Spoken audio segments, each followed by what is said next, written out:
Hey, it's John from Clay Alchemist, and I just got my hands on a Nikon Z50. I'm really happy with this purchase here. I actually got it with the F to Z mount here. That way I can use all of my lenses that I already have. I haven't invested in any Z mount lenses yet. This one here is the 50mm. I have a Zeiss lens here that's a 50mm as well, fully manual. The nice thing is that because it is computerized, it sends data from the lens telling the camera what lens is being used as well as the f-stop, so it's all being controlled by the camera. I don't have to do anything manually aside from the focus on this, which is nice because if you have an AIS lens, that's not the case. Now, the other good news is that Sigma art lenses that I have at least work just fine with it, the 24mm and the 135. I'm going to assume that most other Sigma art lenses are going to work just fine, but I've heard that there may be some compatibility issues with other lenses. Do check before you purchase in case you've got some third-party lenses. Let me just first off say I love how lightweight this is. It's literally probably half, maybe a third the weight of the D850 with the 85, which is basically the same equivalent as the 50mm on the APS-C lens sensor that is in this body here. It's cheap in in camera terms with the F to Z and the body combo that I got from Best Buy. I think it was like $800. So it was $200 off the F to Z at the time. So I got a pretty good deal for that. The first thing that had me a bit worried is the economy of buttons. If you look at the back here, look how there are just almost maybe half or a third the number of buttons in comparison. So for me it was a real step back, but ultimately the reason why I even purchased this in the first place was as a secondary video camera because of the flat profile that it has. But let's just focus on the economy of buttons on here. A lot of people do not like that. But ultimately, what do you need on a camera? Well, you got the shutter, the aperture, ISO, and white balance should be a dedicated button, but they don't have it dedicated or labeled, I should say. The default on the Z50 is for the F1 to be the white balance. So you have function here, and you can then change it. So let me just show you.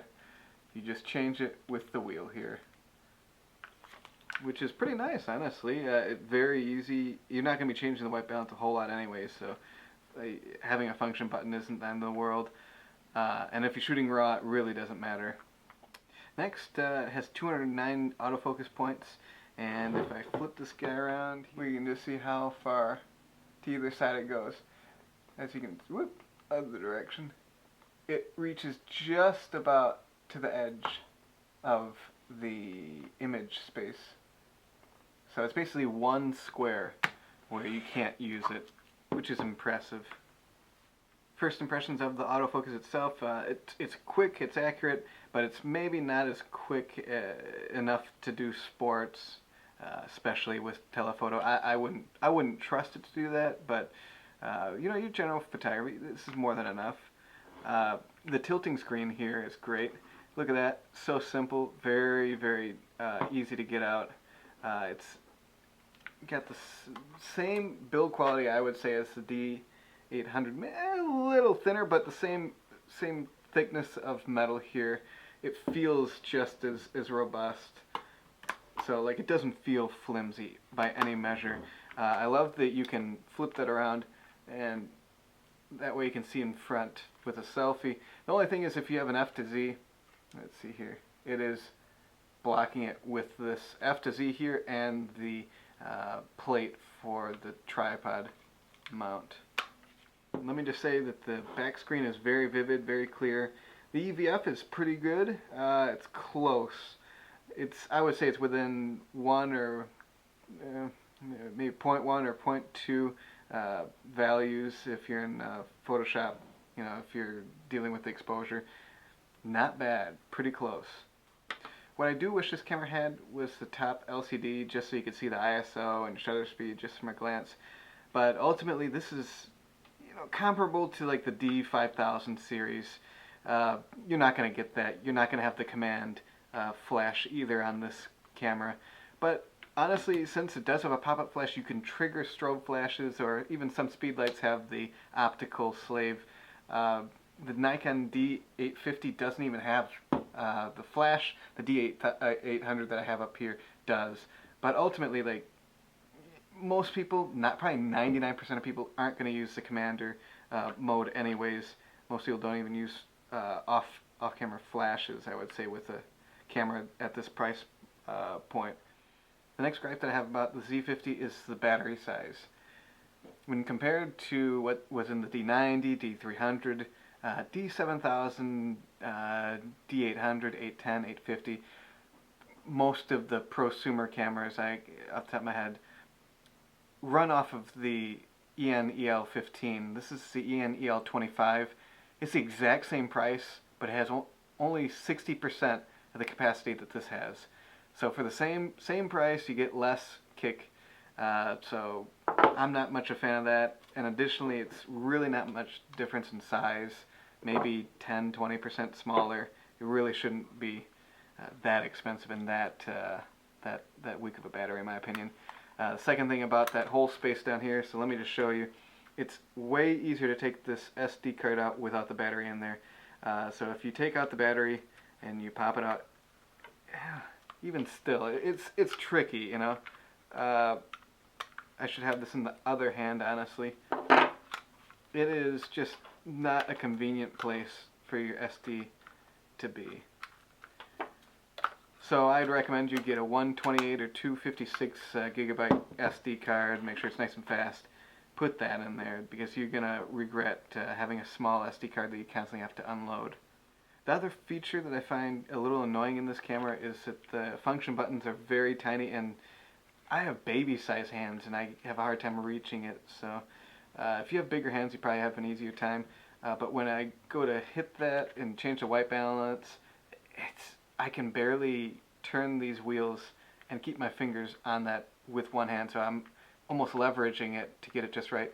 So what I did instead was there's a menu item called release button to use dial, and you can use that to set it so that you can click and then change your white balance with your command dials, and then click again, or else half shutter it, and it will set that in place.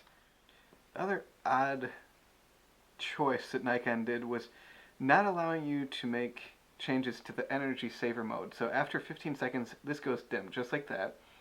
And then after 30 seconds, the camera fully shuts off. Now that's not a big deal, because it really only takes about 1 second for this camera to turn back on. So in a few seconds here, it's going to shut off. And if I hit this, you can see it's back up. It's really not a big loss of time, but it would just be nice if we could just turn it off so that it wouldn't dim after 15 seconds. That seems really low. I'd love for that to be a feature, maybe in firmware updates. Additionally, the F to Z mount, when you have a tripod mount on there, it just makes it a little tippier, a little more awkward, cumbersome.